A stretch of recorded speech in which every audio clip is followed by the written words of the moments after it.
Hiya, ducks, and a Merry Christmas, and a Happy Yule, and a Happy New Year to come. Now, this vlog is just going to be, it's me talking about the things I've learnt about Christmas and the sorts of meaning behind what Christmas is as a festival. Now, many of you all know that Christmas isn't really the year when Jesus was born.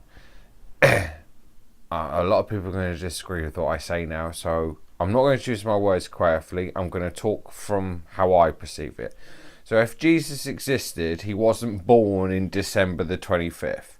Jesus, some theologians believe, was born sometime in April, or maybe even as far into the summer as June.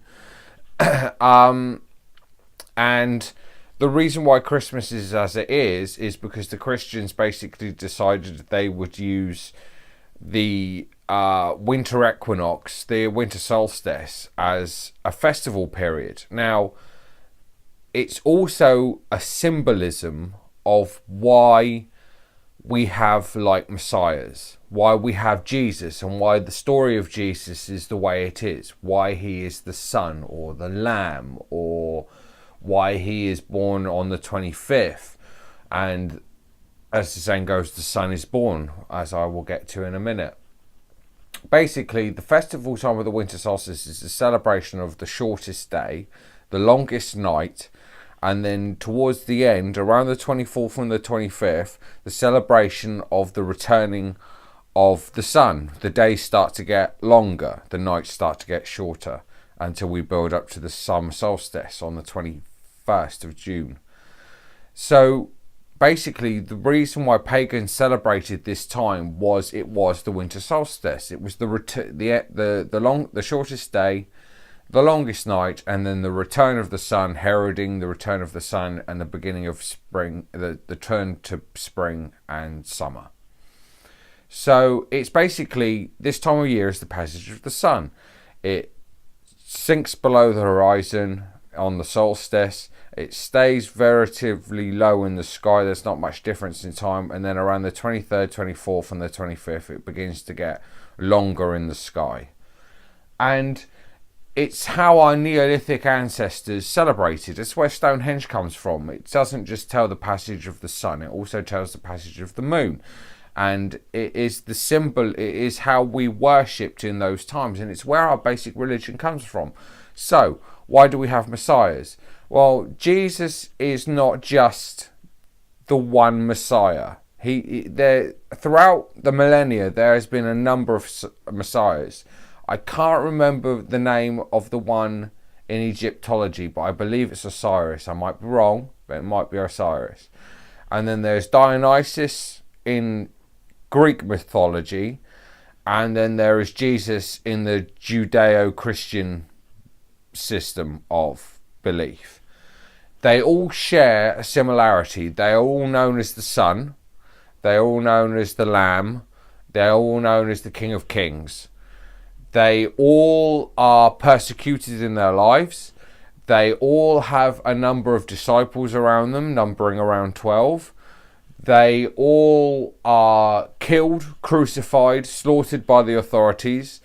I'm going to say Osiris just as a key point, but I'm not sure if it is Osiris. But Osiris is chopped into pieces and scattered. And basically what happens is they are dead.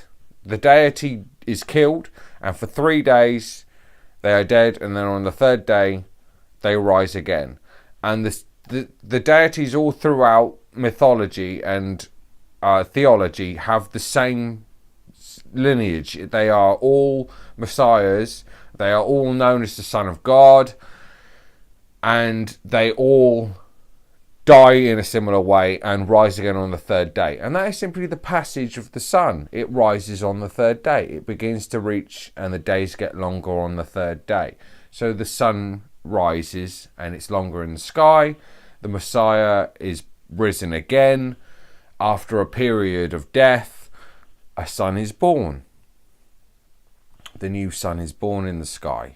And that's where we get the symbolism of messiahs. And so it's traditional for Christians to think, well, we'll just hijack the winter solstice because that's where we get the concept of Jesus from anyway, for the people that were in the know. And it's also it's a convenient festival because everybody's celebrating it, and we've been celebrating this period in our cultures and for millennia, time immemorial, because of the passage of the sun and the return of the sun. The other symbolism I wanted to talk about. So the symbolism of Santa Claus is brilliant. Some of you will know the symbolism of Santa Claus, but some of you won't. So I'm just going to go over it as sort of as I can. So the symbolism of Santa Claus. Right? Who is Santa Claus? Well, Santa Claus is not Saint Nick from the Christian doctrines. Again, like the pagan celebrations and the Neolithic celebrations of the winter solstice, the Christians hijacked the story of Saint Nick or of Father Christmas and turned it into Saint Nick, the patron saint. The real story of Father Christmas is he is a shaman. That's who Father Christmas is. He wears a red and white coat. He has a long grey beard, depending on how old he was as a shaman. And the reason why he comes down your chimney is because up in the wastes of the Arctic Circle, the snow would be piled so high, and in North America as well, the snow would be packed so high on your tent that the only way into the tent was not through the doorway at the side, it was through the chimney at the top. So every year at that time, the shaman would come to your teepee, your tent, whatever, and would come through the chimney, and then would come into the tent, teepee, whatever, to conduct ceremonies, to give out gifts, to treat ailments, and stuff like that at this time of year. And that the shaman was the contact in the community, as well as sort of like the social services, emergency services, all the rest of it rolled into one, as we would see him now, or her now. The shaman wears a red and white coat for a number of reasons, but the main reason is because it's the fly garret, and this is where the reindeer come into it.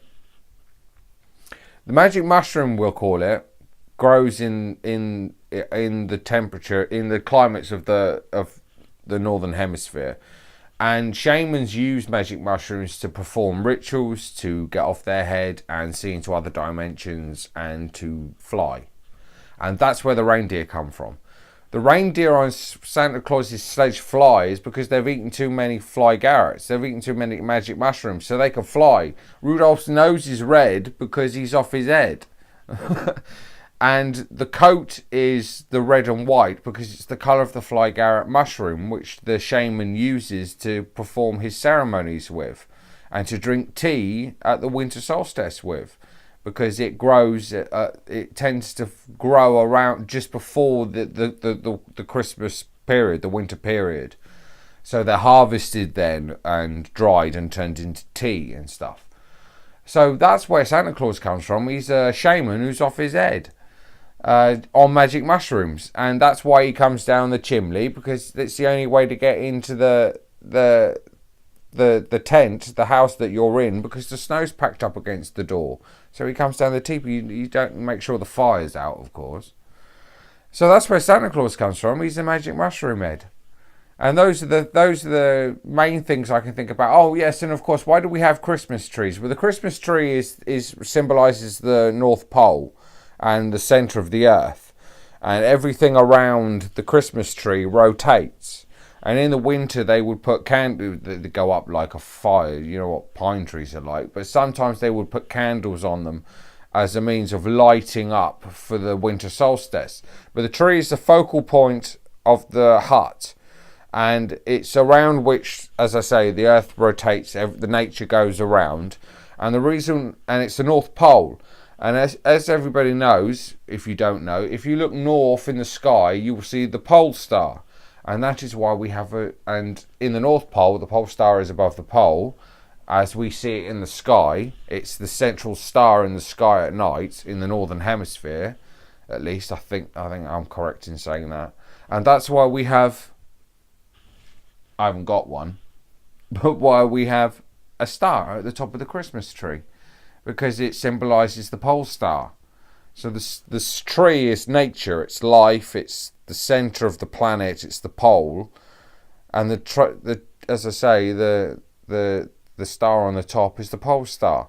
So again, it's it's Neolithic, it's ancient, it's us bonding, it's the religious aspects that we celebrate now with Christmas and Hanukkah are the embodiment of the ancient beliefs we had when we just worshipped the passage of the stars and the sky at night and the passage of the sun and the moon and the planets.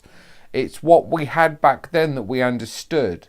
Now I could go into why that is and why we were like that, but that's where religion comes from. It's simply the observation of planetary bodies and the passage of the sun and the moon, and that's where Christmas comes from. It's the winter solstice, the sun returning, the sun is born.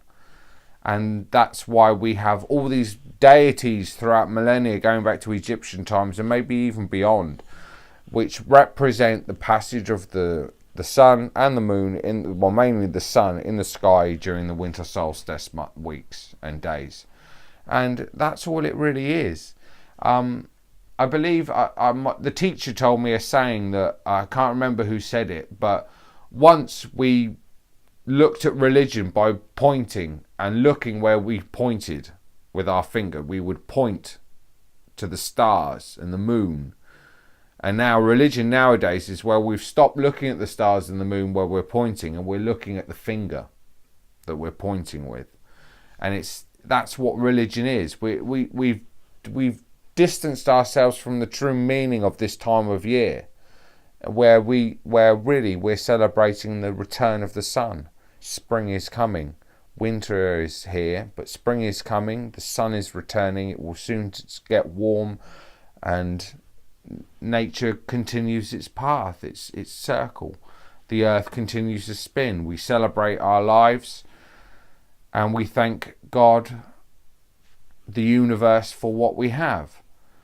So that's all I wanted to share with you. I just wanted to show you what my beliefs and my understanding, because I'm a bit of an amateur theologian, a bit of my understanding of religion and traditions and where our customs come from.